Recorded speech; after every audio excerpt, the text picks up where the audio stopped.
Now at 6 and streaming on CrossroadsToday.com, authorities in Fort Worth looking into what caused a hotel explosion yesterday afternoon. Texas wants the Supreme Court to reject the removal of razor wire at the border. How this legal battle is playing out this evening.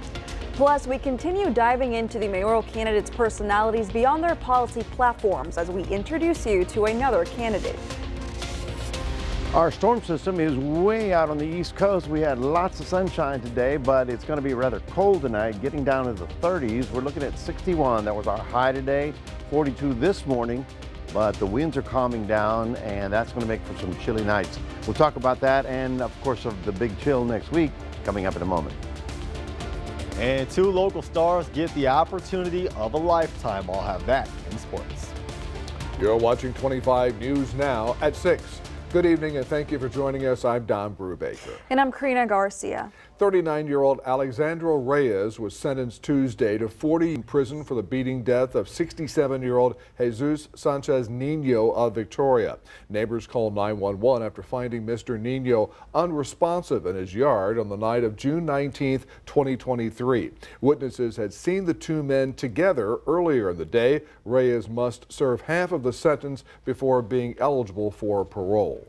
Also in Victoria, 23-year-old Jacob Isaiah Solis received 3 separate prison sentences following the January 15 shooting incident at the Grove Apartments back in 2023. This episode resulted in the death of 39-year-old Julian Cruz from Victoria and 32-year-old Jarvis Livingston. 28-year-old Jasmine Johnson was left wounded. Solis faces 35 years in prison for the fatal shooting of Cruz. He also received 2 20-year prison sentences for the aggravated assaults on Livingston and Johnson. Solis will not be considered for parole until he has served at least half of the imposed sentences.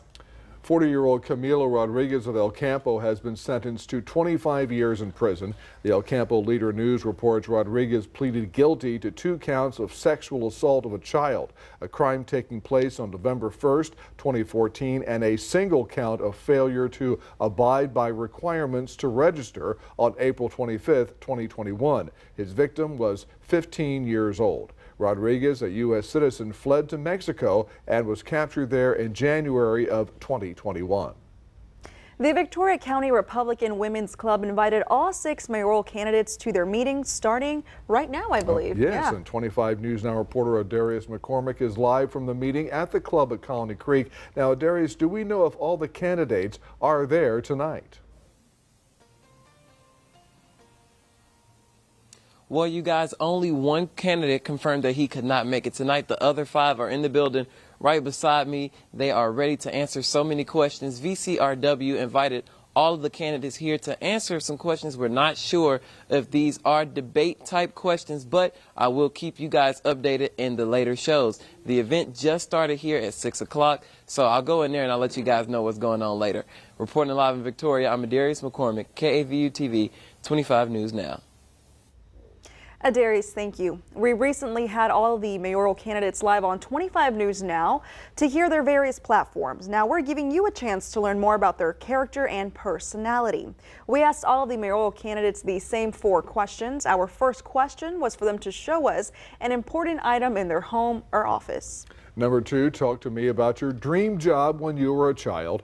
Number 3, if you're elected mayor, what is your greatest fear? And finally, what is your favorite quote and why?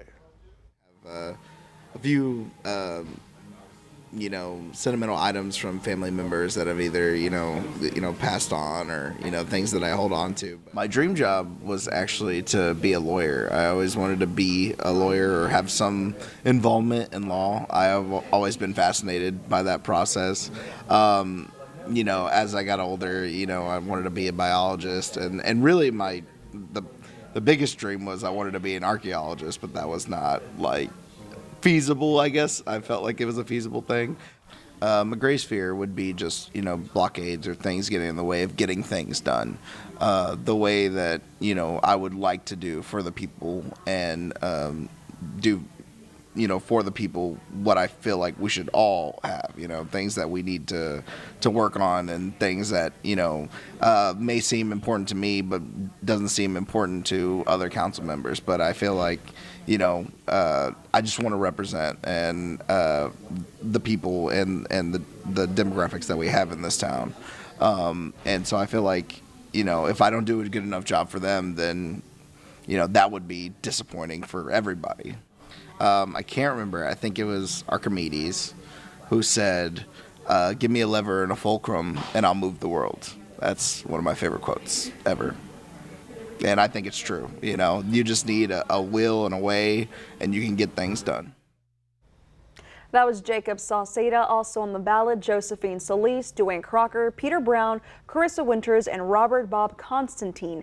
Early voting starts January 17th and runs through January 30th. Join us Saturday, February 3rd for complete coverage of the special mayor election. A Republican primary candidate forum will be held Monday, January 15th in Port Lavaca. The forum will be at Drifters Hall, 5287 McDonald Road, from 6 o'clock p.m. to 8:30 p.m. For more information, call 361-552-6313. And now let's take a look at your forecast with Chief Meteorologist Mac Perez. Well, thank you very much. Yesterday we had the stormy weather. Look where it is now. It's already off the East Coast and rolling through Florida, giving them problems. The high pressure came in and gave us a beautiful day. It's going to be a rather chilly night.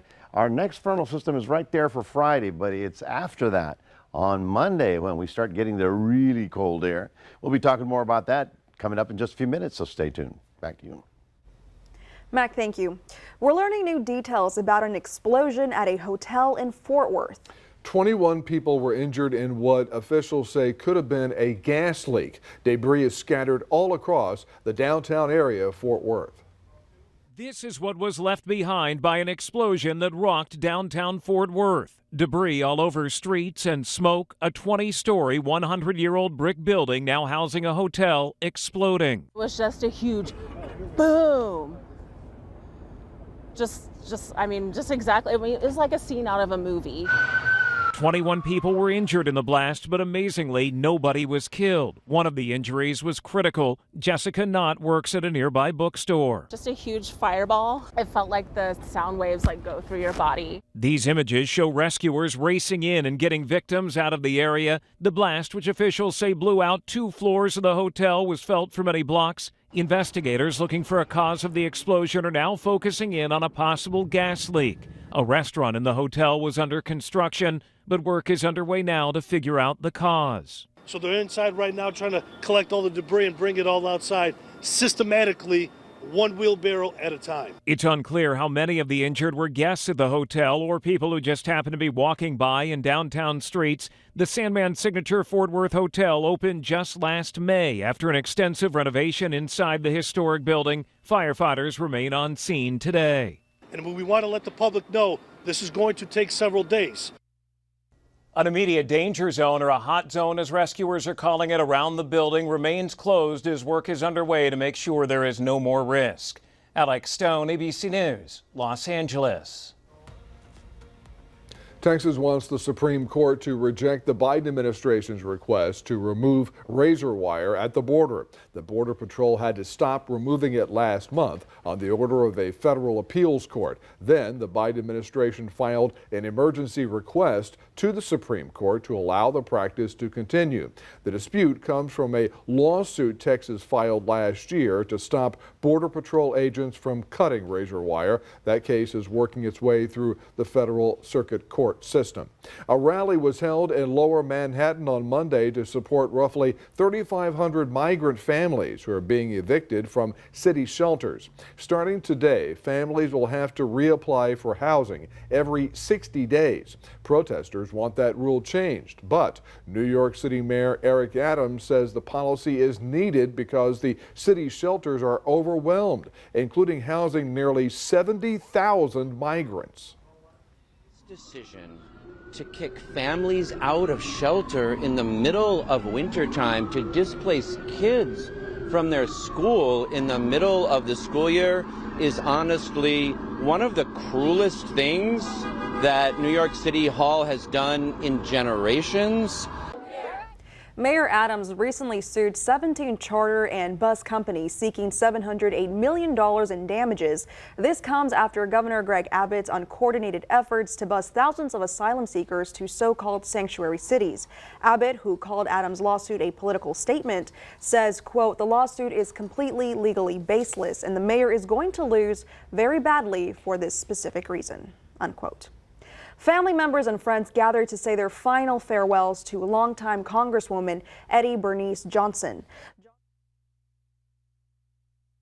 Days of services honoring her life and legacy. She died on New Year's Eve at the age of 89. Johnson is remembered as a trailblazer who served her country and the people of Texas for 30 years. Vice President Kamala Harris and former President Bill Clinton were among a list who delivered tributes to Johnson. Today we gather to remember a great American leader, a trailblazer, a public servant, a visionary who saw our nation as it could be and dedicated her life to make that vision real. The late Congresswoman, who left office last January, will be buried at the Texas State Cemetery in Austin Wednesday. Next Monday is the Martin Luther King March and Program in Victoria. The march starts at 10 a.m. and begins at the Martin Luther King Park on 3808 Calais Street. It will then end at St. Peter's Baptist Church, where a program celebrating the late Dr. King will take place. Guest speaker and civil rights attorney Matthew Manning will be attending the program. Today is National Law Enforcement Appreciation Day. It's a day set aside in order to show appreciation to all those that keep us safe. Victoria County Commissioners presented Sheriff Justin Marr with a proclamation for a Law Enforcement Appreciation Day in Victoria County. Several organizations created National Law Enforcement Appreciation Day in 2015 to thank officers for all the daily sacrifices they make for their communities. Remember to subscribe to our YouTube channel, Crossroads Today. Hit the like button and click the notification bell. That way you can see Crossroads Today on YouTube. How about that? And stay with us. Donald Trump appears in court today for his presidential immunity hearing, coming up on 25 News now at 6. Why Trump claims he did nothing wrong. Also, the latest on Ecuador. Also ahead, Minnesota makes history with its first all-women city council.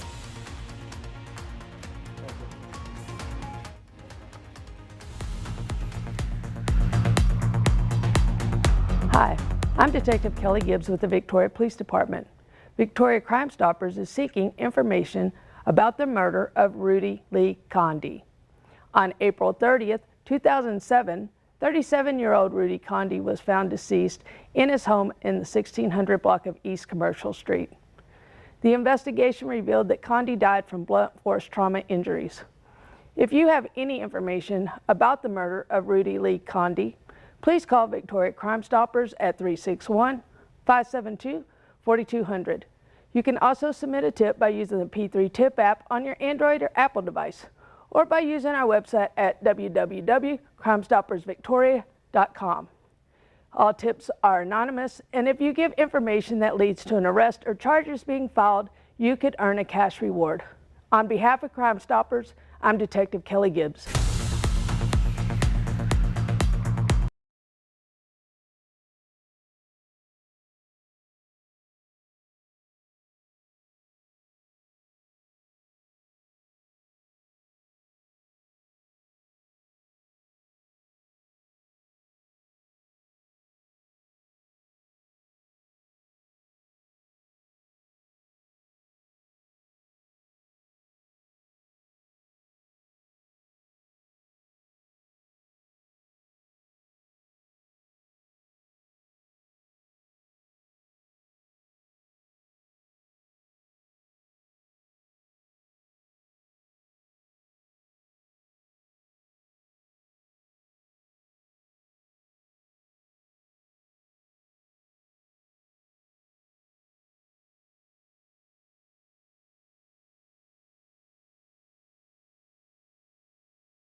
At least 7 police officers were kidnapped in Ecuador by criminals. Authorities reported a series of explosions just a day after a notorious gang leader, Adolfo Macias, escaped from prison, pushing President Daniel Noboa to declare a state of emergency.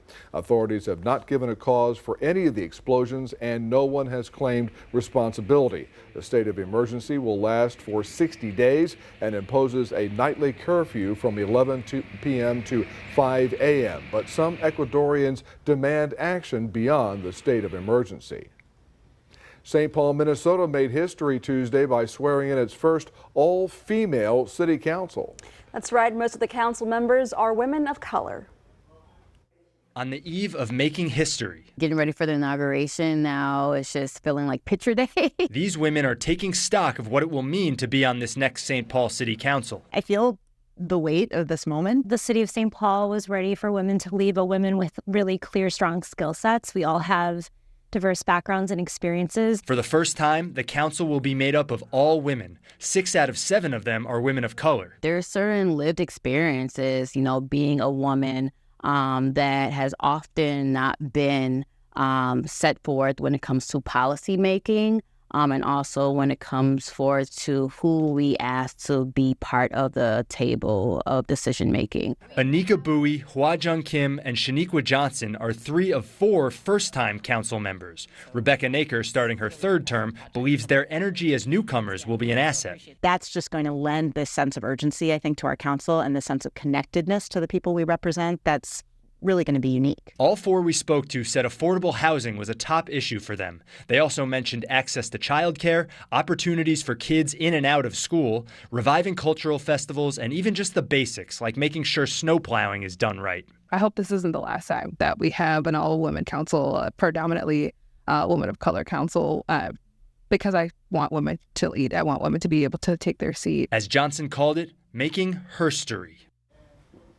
Former President Donald Trump appeared in a Washington, D.C. courtroom today. The federal appeals court heard arguments on whether Trump is immune from prosecution for actions he took after the 2020 election. His attorneys say Trump holds immunity because the Senate did not convict him on impeachment while in office. But federal prosecutors argue presidents are not given blanket immunity.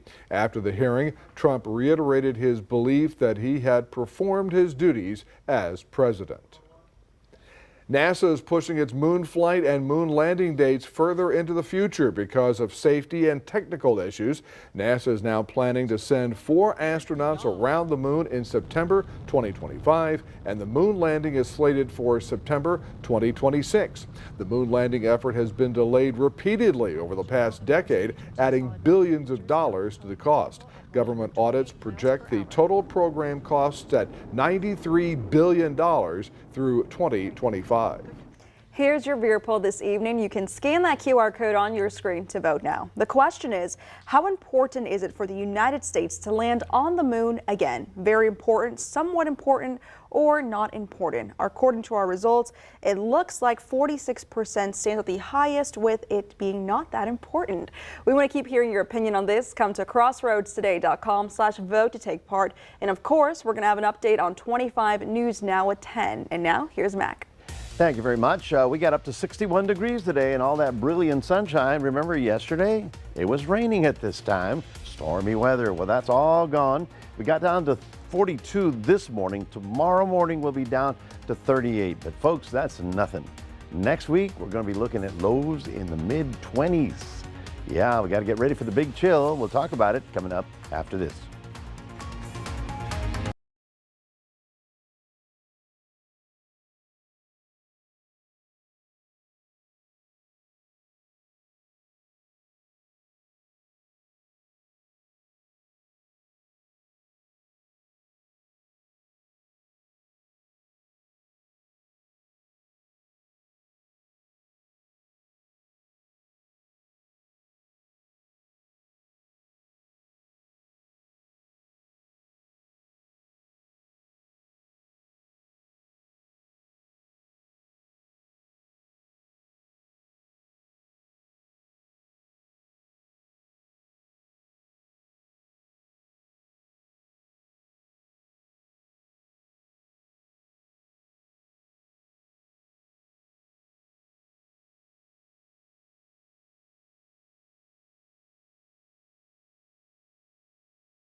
Well, good afternoon, everybody. We had all that huffing and puffing yesterday and dark clouds rolling through, kind of scary. But, you know, the rainfall total was not very impressive.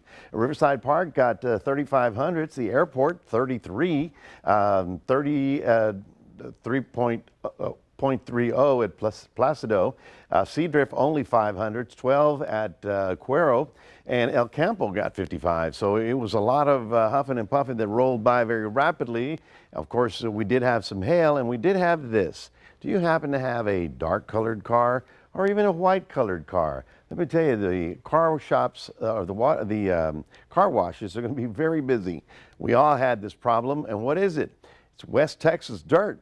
Sure, the winds were coming in at 40 miles an hour, kicking up the dust out in West Texas. It got caught up in the clouds, and it got rained down on top of us. So it's nothing toxic or anything like that, but you know, you might do it by hand or something like that. Also, as the storms departed, we got this view, thanks courtesy to the Lavaca County Office of Emergency Management. Thank you very much. The Lavaca County Office of Emergency Management. Apparently, the rainbow leads to Hallettsville, apparently.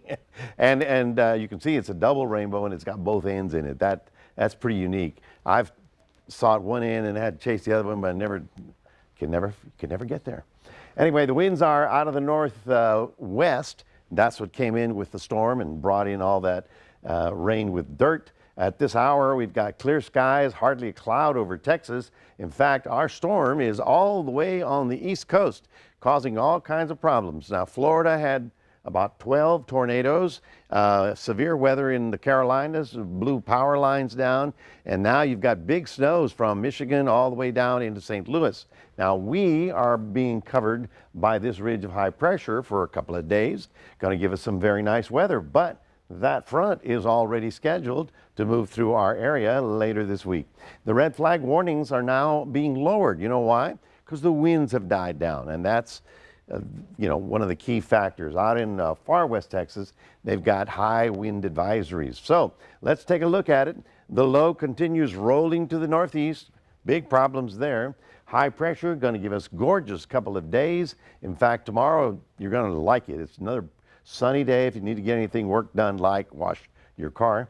And then as we get to Wednesday, it continues sliding east. On Thursday, we start watching that storm coming out of the Rockies, and it will get here on Friday. Now, probably a dry storm, dry front, because it's not going to have a lot of moisture to work with, so that's not the big concern.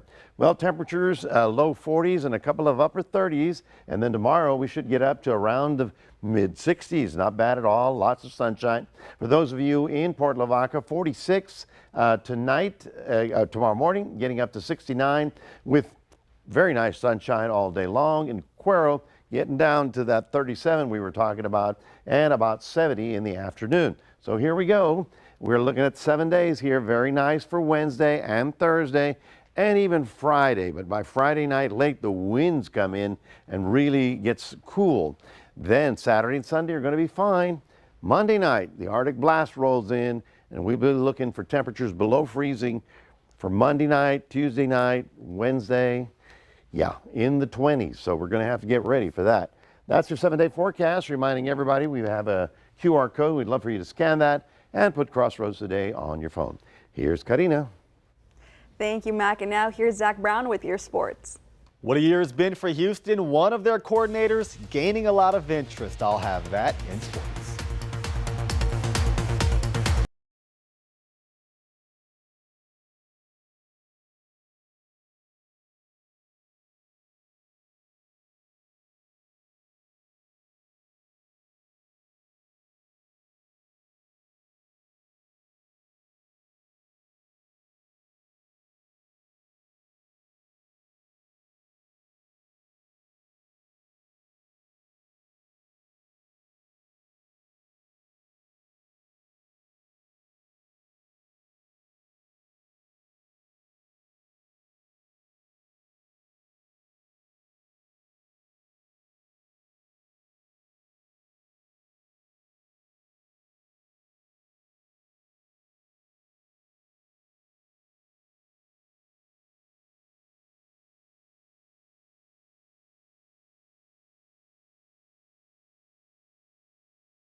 Well, there's a new king in college football that is none other than Jim Harbaugh and the Michigan Wolverines. That game took place over at NRG Stadium. Battle of the top two teams in the country, but the Wolverines just a bit too much for number 2 Washington. Season full of storylines for Michigan, from their cheating scandal to Harbaugh being suspended, but they still managed to cap off a perfect 15-0 year.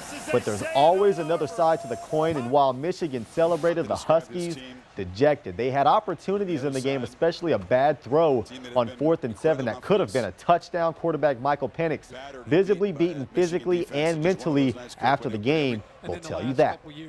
2 stars from Victoria East get quite the opportunity next week at AT&T Stadium. Carlin Helms and Micah Pena will be participating in the Dream All-American Bowl.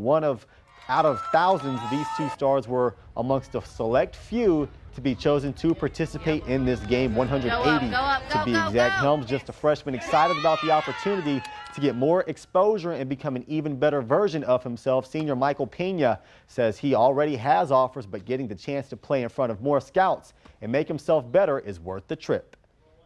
It's a good opportunity to test what I can do against a wider range instead of just like the Victoria and my normal teams. It shows that I think that I'm able to work more and that I truly care about my sport and love my sport. It's like a dream come true, but I've been working so long and it's paying off, I guess. There's going to be way more scouts over there, and I should have more looks at me. But this game is best of the best, so it's going to fine-tune me even more.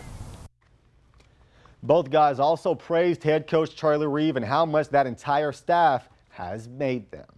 There are now 6 head coaching vacancies in the NFL as of right now. Earlier today, the Tennessee Titans have announced they have let go of head coach Mike Vrabel. Vrabel was a Texan staffer from 2014 through 2017, and he had good overall success in his 6 seasons in Nashville. He was 54-45 with an AFC Championship game appearance. The move shocked some who say the Titans could live to regret their decision. He will certainly be a highly sought-after candidate for many vacancies around the league.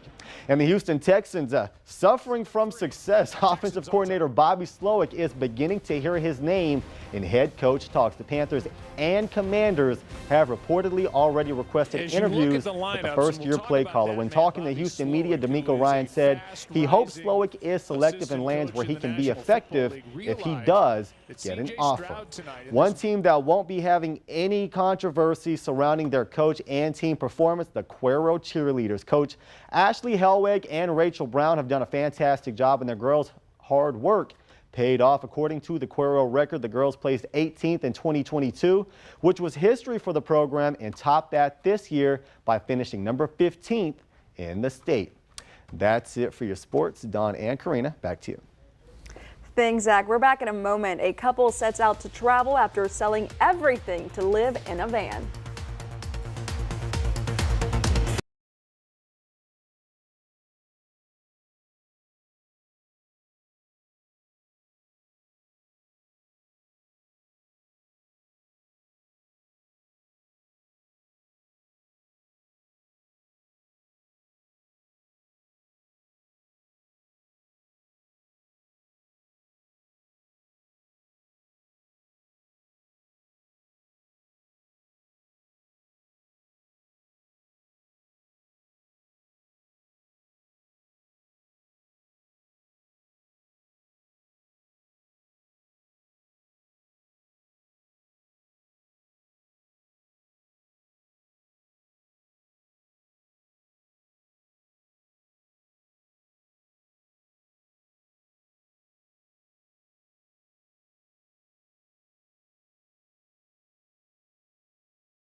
Finally tonight, a North Carolina couple is selling everything and taking off in a van for a 2-year trip around the Western Hemisphere. Brianna and Jason Dragos got married in December, and now they say it's time for a new adventure. The couple said they plan to sell everything in their home. The Dragos will be living in a van for 2 years while they drive from Alaska to Argentina. Oh. I wonder if that van will be down by the river. Well, and there they go. That's an adventure for sure. Oh, that's absolutely, Okay. yeah. Would be a Being VW that- microvan, probably. But being that close together for that long, I don't know. That's tough. They're going to do it. They're going to make it. I can't imagine living in a van. I can't. That fact alone. Where do you hang your stuff, you know? And what if you're driving need through room. bad weather? Oh, no, well, you're protected from the elements because it's a good van. All right, folks, it's going to be rather chilly tonight, getting down to about 38 degrees here in the city and maybe a tad lower in western areas up toward Gonzales. But it's Friday when the next front comes through with a gusty wind, and it's Monday when the big Arctic blast blows in and giving us the big chill. Coldest air of the season is going to be next week. Thank you, Mac, and thanks for joining us. We hope to see you back here tonight for 25 News Now at 10.